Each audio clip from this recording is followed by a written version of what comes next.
کہ یہاں پہ بڑے پیمانے پر جو کارروائیاں ہو رہی دہشت گردی کی وارداتیں آپ دیکھ لیں، اس میں افغان شہریوں کا ایک اہم رول ہے. یعنی میرے سامنے ایک Pakistan institute of conflict studies کی رپورٹ پڑی ہے جو 2023 میں صرف اور صرف 271 جو اٹیکس ہوئے ہیں اور 390 جانیں اس میں گئی ہیں. ٹھیک ہے، اس میں افغان ریفیوجیز اور افغان شہری جو ہے وہ یا انوالو افغان ہیں. سرزمین استعمال ہوئی ہے یا افغان شہری اس میں انوالو ہے. اب آپ ہماری طرف سے دیکھیں کہ پاکستان کی جانب سے ایک برادرانہ جذبے کے تحت انہیں موقع دیا گیا، ایک بھائی سمجھ کے، لیکن انہوں نے اس کا جواب کیا دیا؟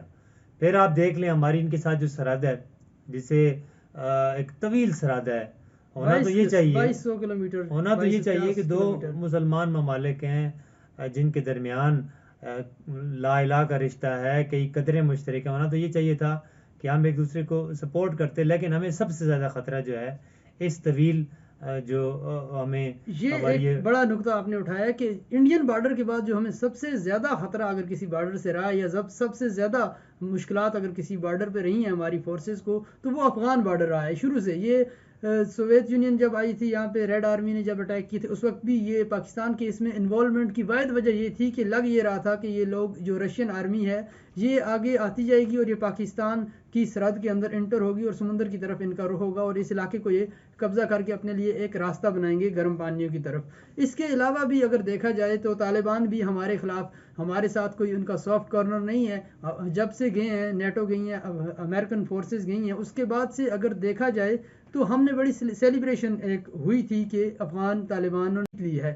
لیکن حقیقت اگر دیکھی جائے تو افغان طالبان کے طاقت میں آنے اور حکومت میں آنے کے بعد جو ہم ہیں، پاکستان ہے، پاکستان کی جو فورسز ہیں، جو لا اینڈ آرڈر سچویشن ہے، اس کو زیادہ مشکلات پیش ہوئی ہیں، زیادہ تر ایسے حالات پیدا ہوئے ہیں، زیادہ جو دہشت گردی کے جو واقعات ہیں وہ بھی بڑھتے ہوئے نظر آئے ہیں. اس حوالے سے ہم نے جو ہے، اس حوالے سے یہ بھی کہا جاتا ہے کہ عمران خان نے ان کی بحالی میں جو ایک نقطہ اٹھایا تھا کہ ان لوگوں کو دوبارہ سے آباد کیے جائے اور ان کے ساتھ کوئی ایگریمنٹ کیا جائے، وہ لوگ بھی پاکستان واپس تو بہت سارے لوگ آئے لیکن ان کا کوئی پتہ نہیں ہے کہ وہ لوگ کہاں گئے ہیں. لیکن یہاں پہ جو نقطہ ہے اس وقت وہ یہ ہے، ایک تو برتھ رائٹ والی بات کو ذرا ایکسپلین کیجیے گا کہ برتھ رائٹ کی وجہ سے ان کو یہاں پہ سٹیزن شپ مل سکتی ہے.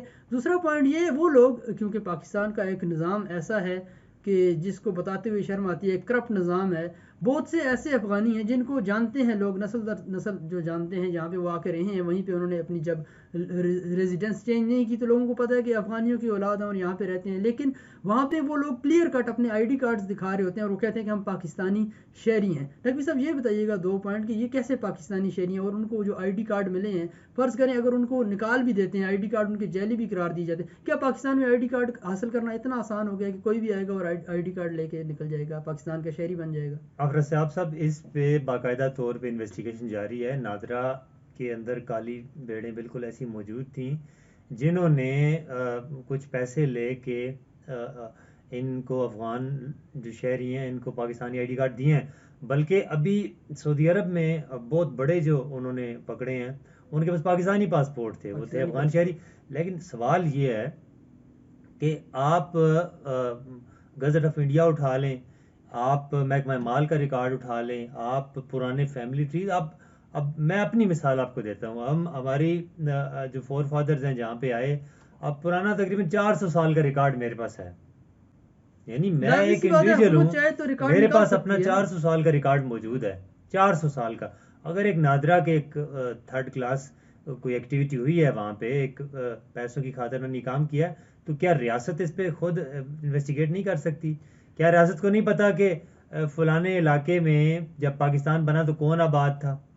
یہاں ریاست کو پتا تو سب کچھ ہوتا ہے، لیکن ہماری ریاست جو ہے نا، ریاست تو ہم نہیں کہیں گے، ریاست کے جو کارندے ہیں نا وہ بک جاتے ہیں، چند ٹکوں کی ہماری ٹوٹل ویلیو ہوتی ہے. میں نے اپنے انٹرسٹ کے تحت میں نے 1873 کے بعد کے کئی جو اپنے فیملی ٹریز تھے، کئی جو ہمارے ڈاکیومنٹس تھے ہماری زمین کے، یعنی 1904-05 کا جو آپ ریکارڈز آپ سمجھ لیں، وہ میں نے گین کیا. پاکستان بننے کے بعد سے جو زمینوں کے معاملات تھے کس کے پاس تھیں، اس وقت ہمارے چونکہ یہاں پہ اس وقت ہندو تھے، سکھ تھے، تو وہ ہندو سکھوں کے نام بھی وہاں لکھے کوئی ہیں. آپ کے کہنے کا مطلب ہے کہ حکومت کے پاس یعنی ہر ریکارڈ چیز ان کے موجود پاس. ہے، حکومت اگر چاہے تو ریکارڈ نکال سکتی ہے. اگر کسی بندے نے بعض ایسے بھی کیسز ہیں کہ جس میں انہوں نے ایسی ایکٹیویٹیز کی ہیں کہ کسی کے گھر میں اگر 3 بچے ہیں تو چوتھا بچہ جو ہے کسی افغانی کا نام لکھوا دیا، لیکن اس کے بارے میں ارد گرد کے لوگوں کو تو پتہ ہے، لوگوں کو تو معلومات ہے. پتہ ہوتا تو ہے. اس میں ایک پوری کیمپین کی ضرورت ہے کہ ان کے بجائے اس کے کہ آپ ڈی این اے ٹیسٹ کریں یا دیگر کریں، یہ آپ عوام میں اس کی کیمپین چلائیں، عوام آپ کو سامنے خود آ کے انفارم کرے گی عوام آپ کو خود، کیونکہ یہ لوگوں کا میکسیمم پرابلم یہ ہے کہ ان لوگوں سے پاکستانی شہری بہت زیادہ تنگ ہیں.